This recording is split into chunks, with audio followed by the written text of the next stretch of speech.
Today on Pro Church Daily, we're talking about 3 ways to instantly supercharge your stories and make sure they're getting all the attention they deserve. Well, hey there, and welcome to Pro Church Daily, the show where in 10 minutes or less, you'll get your daily dose of tips and tactics to help your church share the message of Jesus while navigating the biggest communication shift we've seen in the last 500 years. I'm your host, Alex Mills, and joined as always by the boss man, Brady Shearer. Today, we're going to talk about 3 ways that you can instantly supercharge your stories. Well, we talk about the importance of storytelling, Alex, and how it's just one of the most important skills, one of the best ways, truthfully, the best way that we can communicate as humans. A lot of the times, pushback, little question comes from that is, okay, how do I tell stories well? And so in these 3 ways to supercharge your stories, I want to offer 3 really tactical, super practical, tangible ways that you can make your storytelling better. And the first way is to be specific. So, as an example, you could tell a story and say something like, the man was tall. Or you could say something like, the man was 6'5" tall.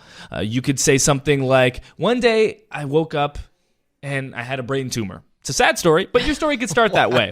I did not see it going that direction. You could start a similar story and say, it was December the 5th, 1995, and I was awoken from my sleep instantly, and I had this pain in the back of my head, and I realized, through some type of foreknowledge, that I had a brain tumor. Right. Look, be a better storyteller than that, but still be as specific as that. And the reason this is important is because when you are more specific with the details in your story becomes that much more reliable. Yeah. Right? If you're telling a story that's vague and has ambiguity, you might think that it's perhaps not being remembered correctly. If you say something like, the man was 6'5", someone is immediately going to be like, wow, if he remembered that, if she remembered that, then this story must be valid or reliable, or you might just have superpowers when it comes to estimating and then remembering someone's height. Yeah. So that's the first tip, be specific. The second tip is use dialogue. So this is one of the ways that you can take the listener of your story and inject them into the moment. So instead of them hearing about the story, they get to be in the moment reliving the story.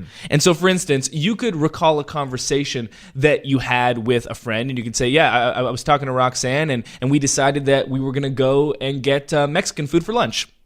No brain tumor in this story, which this is good. You could also frame it with dialogue, which would be a lot more impactful, and you could put your listener to the story right in the moment, and you could say something like, so I was having a conversation with Roxanne. I said to Roxanne, what do you think we should have for lunch? And Roxanne said, I'm really thinking Mexican food today. And I agreed with her. I immediately responded, yeah, let's go. So we jumped in the car, and we headed to Frijoles. Nice. That is the exact same story, but it's framed. The conversation isn't being recalled. The conversation is being relived. Oh, nice. And this is important because, again, it puts your listener in the moment. And now they get to feel like they're a part of the actual story, kind of like a fly on the wall. They're not just hearing about something that happened. They are reliving it as if it was happening right now. Third way to instantly supercharge your story easily, we're going to go back to grade school for this. If you're in English class and you're, writing a short story, one of the things that your English teacher would have pressed upon you was to use and focus on all 5 senses. So, of course, that's sight, sound, touch, smell, and taste. These are the 5 senses that we experience as human beings, and the more that you're able to use all 5 senses in your storytelling, the more vivid that your stories become. And this is important for your viewers, for your listeners of the story, because you were probably there for the story. If you're recalling a moment where you were parenting or you were driving to work, you were there.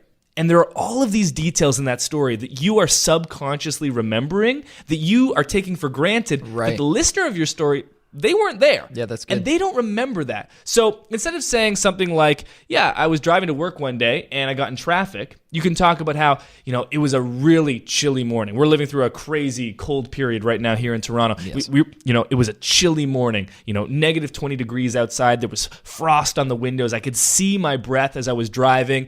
And the roads, they still hadn't been plowed. They were covered in the snow. I was slipping all over. And that's when this guy ripped in front of me. He cut me off. I slammed on the brakes, and it was one of those things where the ABS brakes kicked in, and they're going da-da-da-da-da-da-da.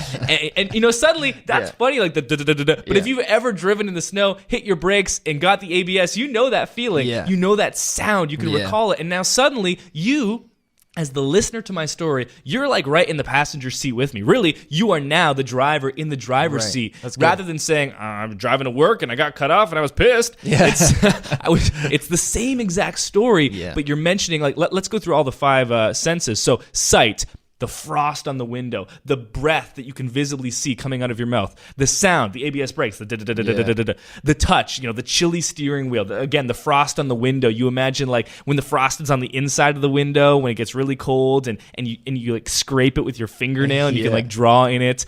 My daughter, she's almost 3 years old. She loves when the windows become fogged up on the inside, like drawing little hearts on them. Classic. And, then she gets all the fingerprint smudges. I hate it, but she loves it. Right. So that there's the touch as well, the smell of winter, and then, just the taste. That's usually one that's often hardest to get in there. But again, you don't need to get all 5 senses, but just consider it's really easy for us to focus on sometimes the sight. Yeah. Like that's the most easy one. But there are so many other senses that if you incorporate those as well, you can bring your story to life in new ways. Yeah. So to quickly summarize the 3, be specific, number 1. Number 2, include real dialogue, back and forth conversation. Number 3, incorporate as many senses as you can, preferably all 5. Yeah. I'm a pastor at a local church here, and so I do a lot of teaching and preaching, and I use these tips all the time, and they're all great. But in using these tips, what I do next is I get feedback.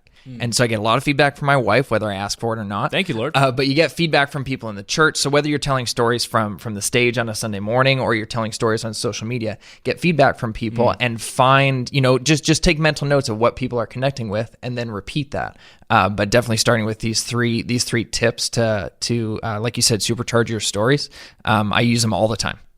And that'll do it for this episode of Pro Church Daily. But before we go, we wanted to tell you about StoryTape. StoryTape is our unlimited stock video platform for churches. We did a great case study recently where we looked at hundreds of social media posts on Facebook from churches. And we found that when churches posted the exact same content, maybe they're promoting a sermon series, when they promoted that sermon series through video rather than through an image or through a text-based post, we found that those posts outperformed the others by wild proportions. In particular, the craziest stat we saw was that those video posts, even if it was the exact same promotion for the exact same event, ministry, series, whatever it was, they earned 27 times more shares on average. And we're talking big churches, small churches, medium churches of all kinds, 27 times more shares on average. And we talk about social shares being really the ultimate form of social currency. If someone's willing to share your post on their own page, that's the ultimate way of growing your organic reach and really winning on social media. And it all comes down to video, because video, especially with Facebook, games the Facebook algorithm,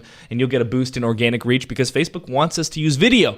The easiest way to use video is to download it directly from storytape.com. We do all the hard parts, waking up early, shooting with the gear, our time and money. All you have to do is click download. And for the month of January, we're not just going to give you the footage with StoryTape. Right now, we've got more than 6,000 4K clips on there, but we're also going to give you the video templates. We've got 25 proven After Effects video templates that you can download as a free bonus to you, Pro Church Daily listener or viewer, only in the month of January. Head to storytape.com, sign up for our StoryTape Unlimited plan, use the coupon code DAILY. We'll give you 10% off forever as long as you stay subscribed to StoryTape, and we'll give you those 25 video templates as well. Nice. Storytape.com. That'll do it for this episode of Pro Church Daily. We'll see you tomorrow. Hey, thanks for watching today's episode of Pro Church Daily. If you haven't already, make sure you subscribe to this channel for new videos just like this one every single day. And if you like this video, it would mean the world to us if you give this video a thumbs up. Thanks for watching. We'll see you tomorrow.